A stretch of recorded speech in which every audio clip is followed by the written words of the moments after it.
Welcome all to Whispers in the Dark, where shadows breathe and forgotten voices stir. Step beyond the veil and lose yourself in a realm where reality fractures and nightmares whisper lullabies.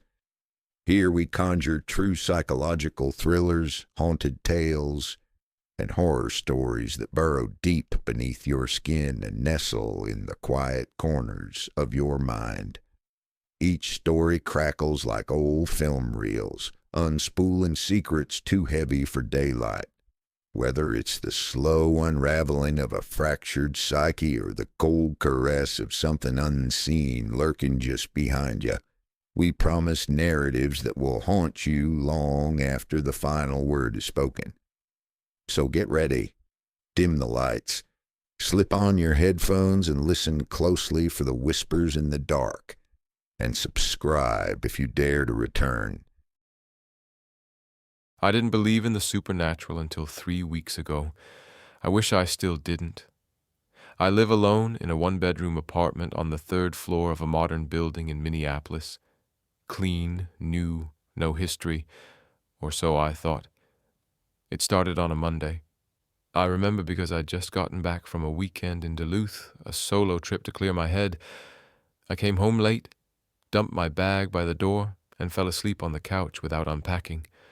Around 3 a.m., I woke up gasping, heart racing like I'd just sprinted a mile. My chest burned, my limbs tingled, but the worst part was that I couldn't move. Sleep paralysis, I told myself. I'd read about it, but it wasn't just the paralysis. There was something on my chest, pressing down with a force that made it hard to breathe. I couldn't see it, not clearly. Just a dark silhouette with jagged edges, heavier than a person should be, and it hissed, low and wet, like steam escaping through teeth. I blinked, struggled, screamed internally. Then it was gone. I sat up, soaked in sweat. My heart didn't slow for hours. The next morning, I tried to rationalize it. Maybe I was dehydrated. Maybe I'd had a nightmare. I pushed it away, went to work. It kept my mouth shut. But it came back. Every night, for the next week, always around 3 a.m., always the weight, always the paralysis. By Friday, I stopped sleeping in bed. I tried the couch, the floor, even a hotel one night. It didn't matter. It found me wherever I was. I finally told my friend Elias. He's big into folklore, ghost stories, the old world myths. When I explained the symptoms, he went pale. He said, "Have you ever heard of the Natmara?" I hadn't. "It's Scandinavian," he continued. "It's not just a bad dream. The Natmara is an entity almost like a spirit that sits on your chest and feeds on fear while you sleep. It crushes you slowly. Sometimes it starts with nightmares. Other times, it's the weight and the paralysis. If you let it stay long enough, it can do worse." I laughed. Not because it was funny, but because it was absurd. I didn't believe in ghost stories, but Elias wasn't joking. He gave me a pouch filled with herbs, wormwood and juniper, and told me to sleep with it under my pillow. That night, the dream changed. Instead of lying still under its crushing weight, I saw it. The Natmara crouched above me. It had no face, just pits where eyes should be, and long, stringy black hair hanging like seaweed over a cracked mouth that twitched inhumanly. Its limbs were too long, its fingers too thin. It hissed my name, not in my mind, in my ear. I woke up screaming. The herb pouch was torn open beside my bed, its contents scattered. My pillow had 3 deep parallel slashes in it, like claw marks. I didn't sleep for 2 days after that. By Monday, I was a wreck, hollow-eyed, trembling, one wrong word away from a breakdown. I called Elias again, begged him to help. He said the Natmara might have attached to me during the trip, something about isolation, a crack in the mental armor. Maybe I'd unknowingly invited it in. "Burn it out," he said. "Light fire incense, it hates heat." So I lit candles. Dozens of them. I stayed awake, surrounded by flickering flames, windows open to let the smoke out. I didn't care if the building management complained. At 3:17 a.m., every candle went out simultaneously, not slowly, not one by one, all at once. And then I heard the closet door creak open.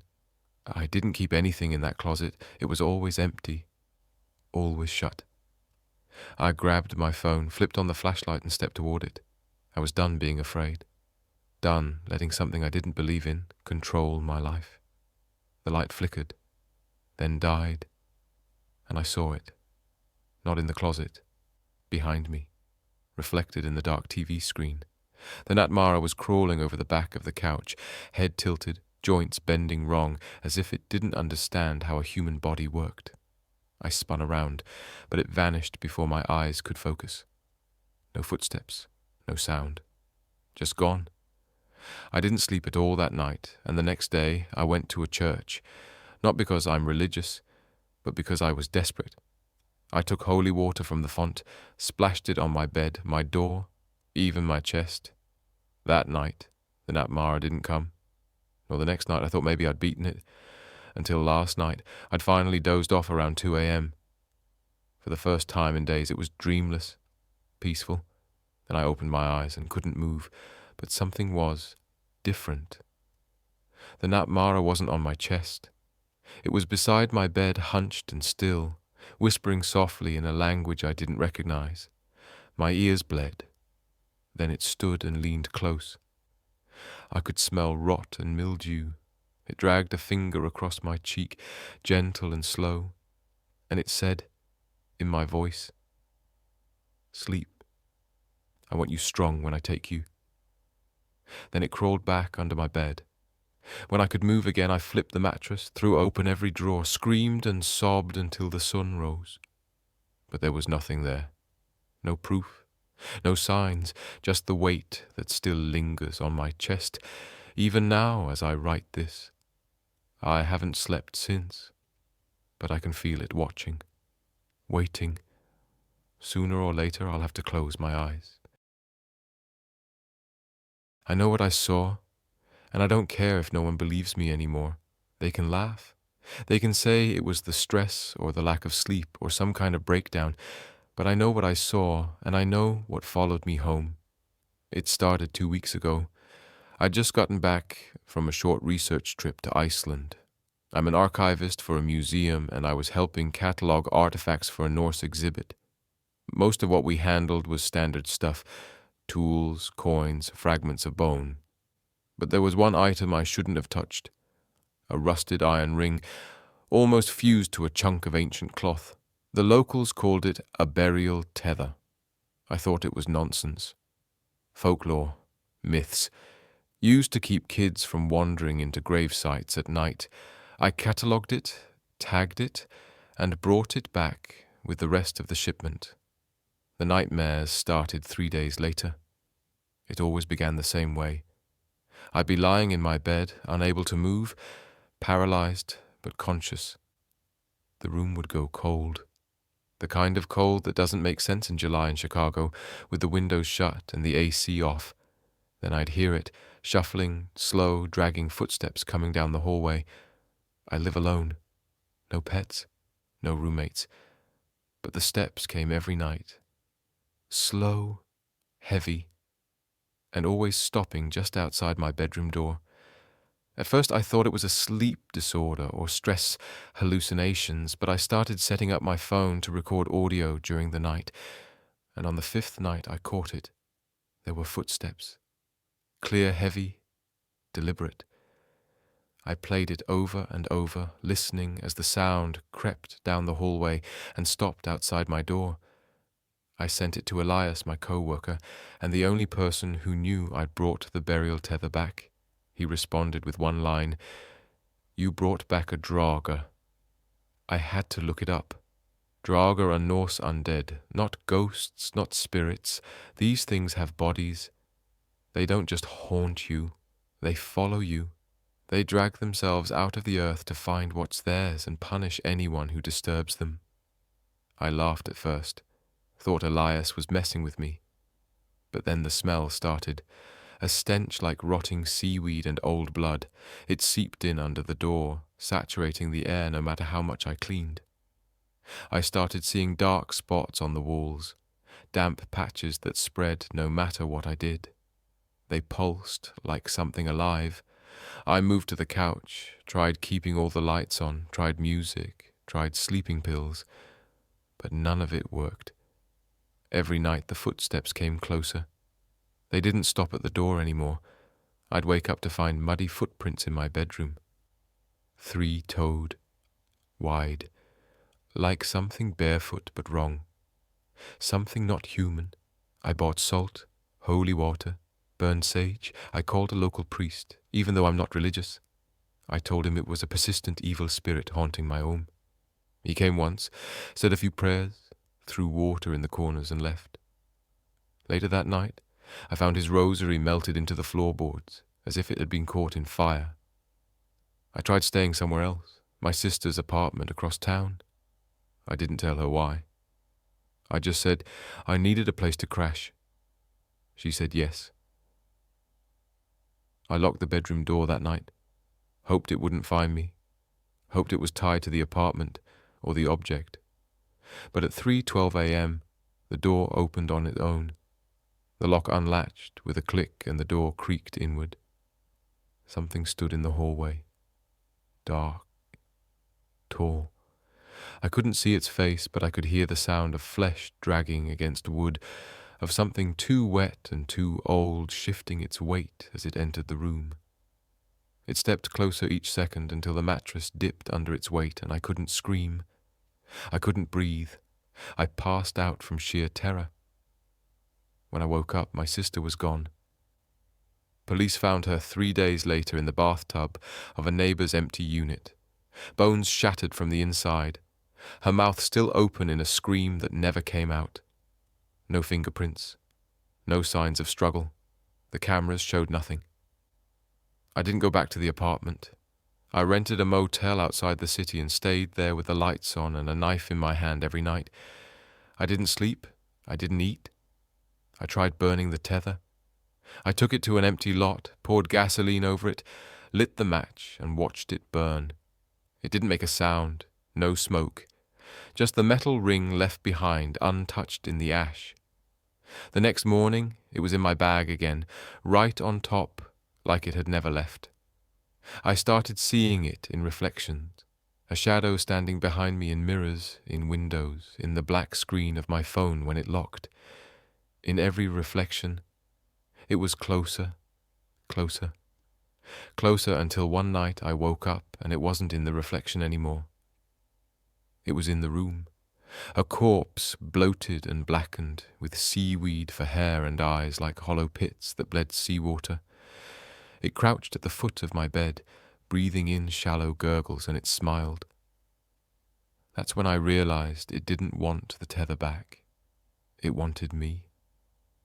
It had chosen me the moment I laid hands on its burial marker. The ring was never the source. It was the bait, and now it's inside me. I feel it moving behind my eyes when I try to sleep. I didn't even know what a vitra was until it was too late, and by then I'd already made the mistake that let it in, and now I'm not sure I'll make it to morning to finish this, but I have to try, because maybe if someone reads this, they'll understand not to mess with the land out there, where the ground doesn't want you and the trees lean in like they're listening. It started 3 weeks ago when I took a remote job doing land surveys for a small Swedish-American forestry firm. They'd bought a patch of land up in northern Minnesota and wanted digital renderings of the terrain before sending in a crew. I thought it would be an easy contract. A few drone passes, some GPS mapping, a week alone in a rented cabin. I liked that idea. Isolation, fresh air, peace. I didn't realize the cabin was so deep into nothing. No cell reception, no neighbors, just endless woods pressing in from all sides. It wasn't until the second day that I found the stones. They were arranged in a circle, maybe 15 feet wide, flat and weathered, with moss crawling over them like skin. Something about them felt wrong. Not old exactly, but angry, like they'd been disturbed and were still waiting for someone to put them back. I marked them on my map and moved on. But when I sent the drone over that area, it wouldn't fly through the circle every time it got near. The feed would cut to static, and the drone would jolt upward like something pushed it. I tried 4 times, same result. And then when I packed up for the night, the battery on my tablet was dead. Even though it had been charging all day, same with the laptop. My compass spun in circles, and the solar charger wouldn't respond. It was like something around that place sucked the energy out of anything that came close. I should have left right then, but I didn't. I told myself it was just magnetic interference, that I was being paranoid. That night I heard something outside the cabin just after midnight. It started as soft tapping, like fingernails on glass. Then it shifted to scratching, slow, deliberate, like it was testing the frame. I turned on my flashlight and swept the window, but nothing was there. The trees were dead still. No wind, no movement, no sound except that faint scratching. I didn't sleep the next morning. I found small prints in the dirt outside. Not animal prints. They were barefoot, but too small to be adult and too narrow to be a child's. The toes were long, longer than they should be, and splayed out like they gripped the earth. I followed them into the woods, but after 30 feet they just stopped, not faded, not washed away, just stopped, like whoever left them had vanished or sunk into the ground. I went back to the stones, and this time I stepped inside the circle immediately. Everything went silent. No birds, no insects. Even the wind seemed to die. The air felt thick, like breathing underwater. I looked down and saw the soil beneath my boots was crumbling dry, not like the rest of the forest, which was damp and spongy. It was as if the ground was rotting from the inside out. I backed away, and that night the dreams started. I saw faces half-formed with hollow eyes peeking from beneath the floorboards. I heard whispers in a language I didn't know, and sometimes in my own voice, repeating things I hadn't said. When I woke up, the scratches were inside the cabin across the floor, and walls shallow lines like something dragging a broken nail along the surface. I packed my things that morning. I tried to leave, but every path I took bent back toward the cabin. The GPS was useless, and my printed map didn't match the terrain anymore. Landmarks were wrong. Streams didn't flow the way they had, and no matter how far I walked, I always ended up near the stone circle. I stopped using the trails and tried cutting through the forest. But the deeper I went, the more the trees twisted toward me. Their trunks warped and blistered with knots like staring eyes. On the 6th day, I started hearing voices. They were faint and high-pitched, like children, but they came from under the floor, and behind the walls they giggled. When I moved and mimicked my words with a half-second delay, like an echo that was alive one night. I looked into the mirror and saw someone behind me. I turned, but no one was there. And when I looked back, my reflection didn't move. It just stared at me, smiling, and then blinked out. I smashed the mirror and slept on the roof. After that, it was the only place I felt safe. But even then, I could hear them climbing, trying to reach me, scratching along the wood with those long, grasping fingers. On the 8th day, I really saw them, pale, thin bodies, no taller than my waist skin, like stretched bark faces, flat and wrong, and sharp little teeth like splinters. Their eyes were black and deep and hungry. They stood just beyond the tree line, watching, not moving, just waiting the vitra. Elias had told me about them once in a bar story, said they were nature spirits, old and angry and invisible, unless they wanted to be said. They hated when humans disturbed their homes. I didn't believe in the skogsrå until I met her, and by then it was already too late, and I don't think I'll make it out of these woods, but maybe, if I get this down, someone else will know to stay away from places that feel too quiet, too still, too perfect. It started last weekend. I just wanted to get away from the city for a bit, clear my head. No notifications, no meetings, just me, the trees, and my camera. I drove up north to a patch of forest. I found on a hiker's forum some half-abandoned logging trails, no real campsites, no other people, just miles and miles of trees. It sounded perfect when I got there. Everything was exactly what I wanted. Dense forest, a lazy creek, trickling nearby, birds singing overhead. The air was clean sharp with pine and moss. It was like something out of a dream. I set up camp around noon and spent the rest of the day exploring, snapping photos of mushrooms and strange bark formations. But as the sun dipped behind the trees, something started to feel off. It wasn't anything obvious at first, just the absence of normal forest noise, no birds, no insects, not even the wind, just dead silence, like the entire forest was holding its breath. I tried to ignore it, chalked it up to nerves, or maybe the isolation. But then I saw her. It was around midnight. I couldn't sleep, kept tossing in my tent, so I got out to stretch my legs and maybe take a few long exposure shots of the stars, when I noticed movement near the tree line, something pale moving. Just behind the trunks, I lifted my flashlight, and that's when I saw her. She was beautiful in a way that didn't seem real, tall, thin skin, like milk eyes, like polished amber glowing.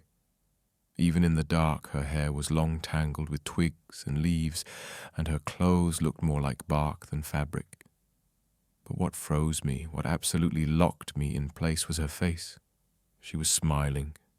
Not a warm smile, not even a predatory one. It was blank, like the idea of a smile worn by something that didn't know what it meant. I couldn't speak, I couldn't move. I just stood there as she stepped closer, her bare feet not making a sound on the forest floor, and then she vanished right into the trees like she'd never been there. I ran back to the tent, heart pounding, convinced I'd seen a ghost or was losing my mind. I tried to sleep, but something kept brushing the outside of the tent, soft, dragging noises and the sound of something sniffing near my head. I didn't leave the tent until morning. When I did, there were no tracks, no sign of anyone, but the air felt wrong, heavy, like something was watching me. I packed up and decided to leave. Figured I'd had enough of the solar wilderness retreat, but when I tried to hike back, the trail was gone completely. Just trees and underbrush, no markers, no familiar turns. I walked for hours, retracing every step using GPS, trying to find where I'd gone wrong. But the more I walked, the deeper the forest seemed to get, and that's when I started hearing her voice. It was faint at first, like wind whispering through the branches, calling my name softly with a lilt that made my skin crawl, but I followed it. I don't know why. Maybe I thought she was leading me out, or maybe something else inside me wanted to follow, because every time I did, the forest got darker, the path narrower, and the trees more twisted, like they'd grown that way just to trap me. I tried to turn back, and that's when I saw her again, this time closer, maybe 10 feet away, crouched behind a fallen log watching me. Her smile was wider now, unnatural, like her mouth was stretching too far. Her eyes didn't blink, just stared as if trying to remember what human eyes were supposed to do. And then she stood up and turned, and I saw her back. It was hollow, not scarred or deformed, but an actual hole where her spine should have been, like the trunk of a rotten tree. And inside that hollow space, things were moving, squirming like worms in wet soil. I ran then full sprint, crashing through the forest until my legs gave out. I don't know how long I lay there, But when I sat up, the forest was different, quieter, but also hungrier. The trees seemed closer, the air thicker and the whispers louder. They weren't just calling my name now, they were promising things, warmth, love, safety. The voice said, I belonged here, now that I'd seen her. She was part of me, and I could never leave. I covered my ears and screamed, but it didn't stop. It got inside my head like a thought I couldn't shake, and then she was beside me. I don't remember her walking up. She was just there, crouched next to me, gently stroking my hair, with fingers that felt like dry moss and thorns, and she whispered, "Stay," over and over in a voice that sounded like wind and weeping and old wood creaking in a storm. I tried to stand, but the roots had grown over my boots, thick and strong and pulsing like veins. The forest had me. Now I don't know how long I've been here. Time feels strange. The sun doesn't move, right, and I don't get hungry or tired. I just sit and wait and listen to her sing. She watches from the trees, sometimes just smiling. I didn't go up there to see anything strange. I just wanted some photos for my portfolio. Something quiet, something natural. I'd read about this lake tucked away in the northern woods, barely a blip on the map supposedly, untouched, clear as glass, surrounded by dense forest. And not a single house or trailhead for miles, the kind of place photographers dream about. It took me hours to hike in, and by the time I reached the shore, I knew I'd found something special. The water was unbelievably still, like a mirror, and there wasn't a single sound, no wind, no birds, just a kind of quiet that made my ears ring. I set up my tripod on the rocky shore and started shooting long exposures. The mist rising off the water caught the dying light, and everything looked surreal like a painting. Then I saw him. At first I thought it was a trick of the water. Just a pale shape near the center of the lake, unmoving but clearly human. I raised my zoom lens and looked again.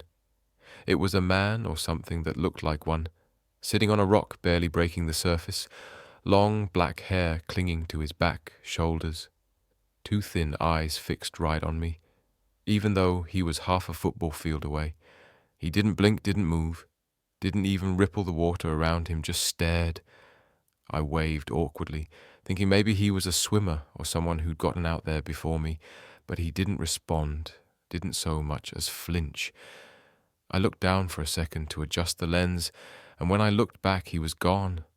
No splash, no movement, just gone. I packed up quickly, tried to laugh it off as a weird reflection or my eyes playing tricks. But something about that stare stuck with me all night. I camped a little ways from the shore, trying to keep the lake out of view, but I couldn't shake the feeling that I was being watched around 2 a.m. I heard it music soft and strange, like a violin but distant, like it was coming from underwater. It wasn't coming from a speaker or phone. It was too organic, too haunting. It drifted through the trees, slow and hypnotic, and for a second I swear I wanted to follow it. My body actually started moving toward the sound before I caught myself and shouted, just to break the spell. The music stopped instantly like it had never been there, and the woods fell silent again. The next morning I went down to the lake planning to leave, but I found wet footprints near the edge, barefoot, and human leading up the shore and stopping just a few feet from my tripod. I hadn't gone near the water since I saw him, and there were no other prints coming or going, just those as if someone had emerged from the lake and stood watching me, then walked backward into the water. I should have left, I know that now. But something pulled at me. Not curiosity, not really. It felt more like gravity, like the lake wanted me there. And the more I tried to pull away, the more it pulled back. I stayed another night, and the music returned, this time louder, closer, the notes twisting in the air, sweet and sharp at the same time, like something beautiful trying to hide its teeth. I resisted the urge to move, but my dreams were full of water, endless cold water, and a voice singing inside it. I couldn't understand the words, but I felt them. They were calling, promising peace, quiet escape from everything. I woke up with damp hair and mud on my feet. Even though I'd zipped myself into the tent fully clothed, I left that morning, forced myself to hike back towards civilization. Every step felt wrong, like I was tearing something loose in my chest. I didn't even look back until I reached the car, but when I checked my camera later, none of the lake shots were there. Just static files corrupted every one except one, the last image I'd taken before seeing him. It was blurry, distorted, but if you looked close, you could make out the shape of a man on the rock and something in the water behind him, like long fingers reaching up from below. I thought that was the end of it. But now, every time I hear music, even faintly, even on the radio, I freeze for a second. I feel that pull, and sometimes I dream of the lake again, of waking up on that rock with the cold water lapping at my feet and something brushing just beneath the surface. I moved to the city, thinking the noise and people would drown it out, but sometimes late at night I hear it again. Soft and slow, coming from the bathroom drain or the apartment pipes, a melody just out of reach, and I know he's still there, waiting, watching, playing that damned violin, and every time I hear it, it's harder to resist. I don't know how long I can fight it. If you ever find a lake with water too still and music too sweet to be real, turn around, don't take photos, don't listen, don't follow, because the Necken doesn't just drown people. He calls to them, makes them come willingly, and once you hear his song, you never stop hearing it. Not ever. If you enjoyed the journey and survived it, don't forget to like the video, share it with someone who sleeps too easily, and subscribe for more original horror stories delivered straight into your nightmares. And if you have a true tale or twisted idea you'd like me to bring to life, leave it in the comments below. I read them all. Some of my favorite stories come from minds just like yours. And so the final candle is burned out, but some stories never really end. They wait in the corners of your mind, and now so must you. You have heard the incantations of the demised, the shadows sworn to secrecy. But what slipped through, what followed you back into the light, if these stories stirred something inside you, if they made you hesitate before turning off the lights, then don't forget to like, share, and subscribe, because next time, we're going deeper. So rest while you can, because next time the story just might be about you.